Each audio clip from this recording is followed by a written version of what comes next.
Greetings, ladies and gentlemen, boys and girls. This is the Newsbeat presented to you by Gladys Like and Survivor. Follow the beat from the studio to the street.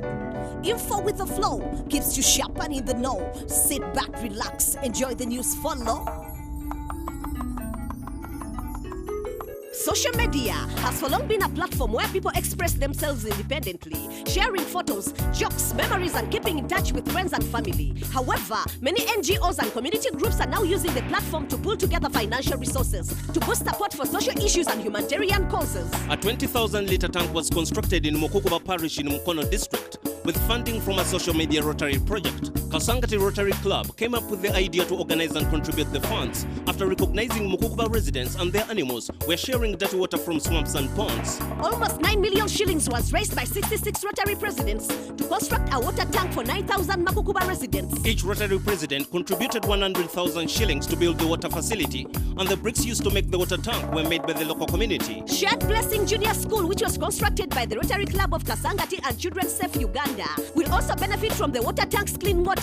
The water tank, which was handed over by the Rotary District Governor Robert Wakwan Sibirwa to the residents of Mukukuba village under the leadership of Area Chairperson Ms. Grace Nasiwa. The chairperson said residents had been struggling with typhoid and diarrhea due to lack of clean water in the entire area. However, this is not the first social problem to be solved by Ugandans via the social media, as mobilization of funds has proved to be less costly and easier. Through Twitter and Facebook, 40 Days and 40 Smiles has managed to fulfill its plan, and it has built several school blocks and libraries for the needy children and orphans. Watchdog WhatsApp groups have also been introduced in many communities to alert the police of any suspected criminal activities. A fundraising campaign was also orchestrated by the Facebook family to help raise $80,000 needed for Carol at high-risk throat cancer surgery.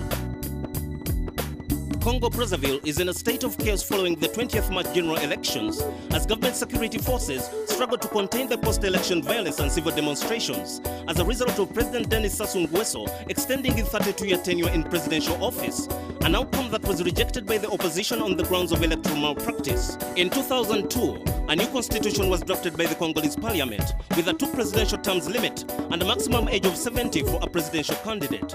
But after 2 terms as elected president, Sassou Nguesso moved to amend the constitution by holding a referendum to remove the presidential terms and age restrictions. And after the results were announced, with 92% voting to remove the limitations, the 72-year-old president was handed a new lease to seek for re-election. There were demonstrations against the constitutional amendment, and 16 people died as demonstrations turned violent. However, youth demonstrations in the capital Brazzaville on the 4th of April this year, in which 17 people died, sparked the burning fire. There was exchange of gunfire between the police and armed militia on the streets, and government buildings set on fire by youth activists. The Congolese government accused the notorious Ninja militia group for the coordinated attacks on the mayor's office, 2 police stations, and a military barracks. In reaction to the violence, 30 bombs were dropped in a residential area by the government forces, who were reportedly targeting the Ninja militia leader Pastor Frederick Ntumi's residence. Incidentally, the airstrikes have resulted in death, displacement, and destruction of properties, including churches, schools, and medical facilities. Although the Congo-Brazzaville government has been condemned for its extreme response, it has continued to handle political dissent with excessive force.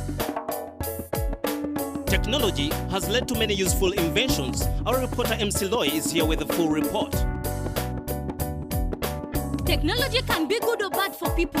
The nuclear bomb brought us a lot of trouble, but internet and phones have brought us closer together. And medical technology has improved our lives for the better. Africans must find solutions to their own problems. That was on the mind of one Cameroonian by the name of Arthur Zhang. Zhang invented a new device to diagnose cardiac disease, an electronic device that looks like a tablet, and it's about to be released. It's called a cardiopad, and it helps you regulate and observe your heart. Approved by the Cameroonian scientific community. This is real African life-saving technology. The screen connects to the patient's heart with electrodes. The signal is sent by a Bluetooth and then over a mobile network. Zhang has already won many awards and grants, but for him, the network is more personal than that. His family members have suffered many heart-related illnesses, and that was a problem Zhang needed to address.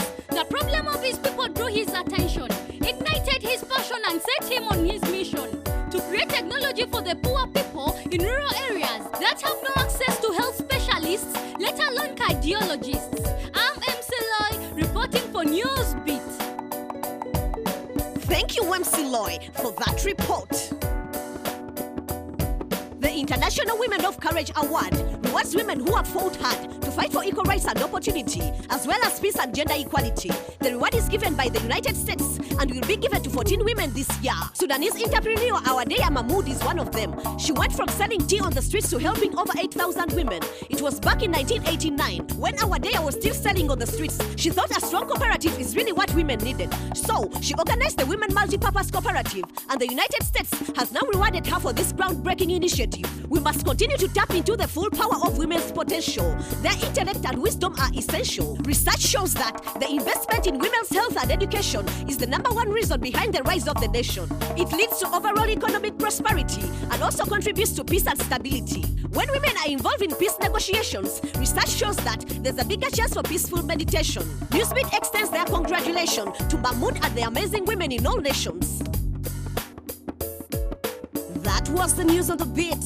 Next week will be another hit, Still Ladies Like and Survivor, reporting live and direct with love and respect. Follow the beat, follow the beat, follow the beat, follow the beat. Follow the beat. Follow the beat, follow the beat, follow the beat, follow the beat. Follow the beat.